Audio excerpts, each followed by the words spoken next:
Police constable home stay మేనేజర్ను బెదిరించి మహిళను లోపలికి తీసుకువెళ్లి గంటల తరబడి.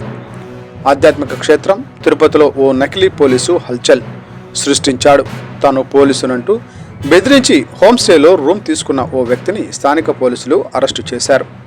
హోమ్ స్టే మేనేజర్ సకాలంలో స్పందించి చాకచక్యంగా వ్యవహరించడంతో ఈ నకిలీ పోలీసు గుట్టు రట్టయింది. అసలేం జరిగిందంటే, గుంటూరు జిల్లాకు చెందిన దాసరి కార్తిక్ అనే వ్యక్తి ఓ మహిళతో కలిసి తిరుపతిలోని అలిపిరి ప్రాంతంలో ఉన్న వివాహ హోమ్ స్టేకి వచ్చాడు. తాను పోలీస్ కానిస్టేబుల్ అంటూ అక్కడి సిబ్బందితో దబాయించాడు. తామిద్దరం కొద్దిసేపు ఫ్రెష్ అప్ అవ్వడానికి రూమ్ ఇవ్వాలని, లేదంటే ఇబ్బందులు ఎదుర్కోవాల్సి వస్తుందని మేనేజర్ను బెదిరించాడు. అతని బెదిరింపులకు భయపడిన సిబ్బంది రూమ్ కేటాయించారు. అనంతరం కార్తిక్ ఆ మహిళతో కలిసి గదిలోకి వెళ్ళాడు. మేనేజర్ అనుమానమే దొరకబుచ్చింది. గదిలోకి వెళ్లిన వారు ఎంతసేపటికి బయటకు రాకపోవడంతో హోమ్ స్టే మేనేజర్కు అనుమానం వచ్చింది. దీంతో అతను వెళ్లి రూమ్ తలుపులు కొట్టాడు. లోపల నుంచి సరైన సమాధానం రాకపోవడంతో అనుమానం బలపడి వెంటనే స్థానిక పోలీసులకు సమాచారం అందించాడు.